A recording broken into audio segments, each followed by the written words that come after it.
श्री स्वामी समर्थ. गुढीपाडवा चैत्र शुद्ध दिनांक 19 मार्च 2026 या दिवसापासून मराठी नवीन वर्षाचा प्रारंभ होतो.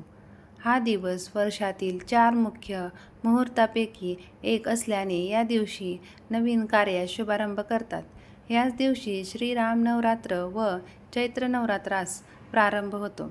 म्हणून चैत्र नवरात्रापासून श्रीरामनवमीपर्यंत सर्वांनी श्रीराम रक्षा पठण करावी.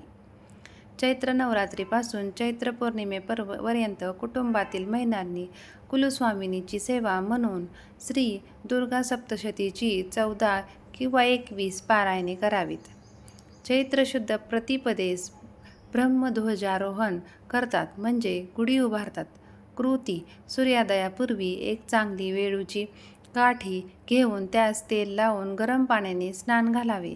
या काठीस हळदी कुंकवाचे पट्टे ओढावेत. नंतर त्यांच्या निमुळत्या टोकावर केशरी रंगाचे वस्त्र घडी करून ठेवून त्याच्या समवेत कडुनिंबाचा पाला, चाफ्याच्या फुलांची माळ, साखरेचे कंकण, गाठीची माळ या गोष्टी एक सूत्राने पक्का बांधून त्यावर कलश सदृश एखादे पात्र उपडे झाकावे. ही गुढी आपल्या गृहप्रवेशासमोर उभी करावी व ती पक्की बांधावी. गुढीच्या खाली नैवेद्यासाठी पाट ठेवावा. रांगोळी काढावी. दाराला आंब्याच्या पानांचे तोरण बांधावे. पुढील ध्यानमंत्र गुढी उभारण्याच्या आधी म्हणावा.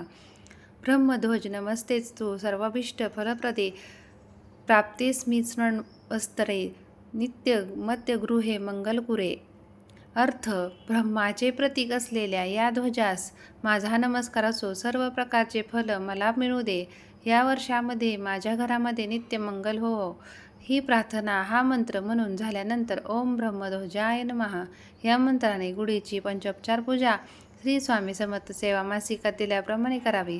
पूजा झाल्यावर गुढी घराबाहेर उभारावी. घरातील पूजा झाल्यानंतर नवीन पंचांगावरील श्री गणेशाचे पूजन करावे. पंचांगात प्रारंभी दिलेले संवत्सर फल वाचावे.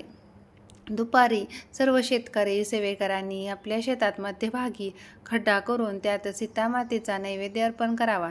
चैत्र पाडव्याच्या दिवशी सर्व सेवेकरांनी वडाच्या झाडाची 3 इंच लांबीची मुळी आणावी.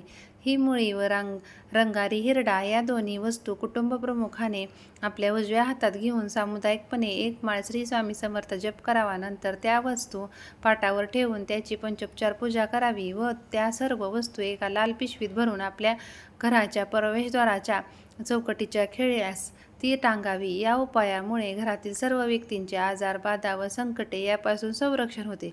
या दिवशी कडुनिंबाचा पाला, फुले, हिंग, जिरे, मिरे, ओवा, गूळ यांचे मिश्रण करून घ्यावे. ते मिश्रण घरातील सर्वांना द्यावे. कडुनिंब हे अमृतापासून उत्पन्न झालेले असल्याने ते जंतुनाशक, आरोग्यदायी आहे.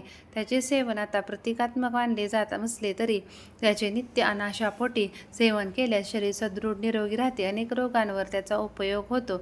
सर्व शुभ कार्याचा मंगल मुहूर्त पाडवाच होय. म्हणून या दिवशी कोणत्याही नवीन कार्याचा शुभारंभ करावा. फक्त विवाह व उपनयन यास हा मुहूर्त नाही. श्री स्वामी समर्थ. गुरुमाऊली.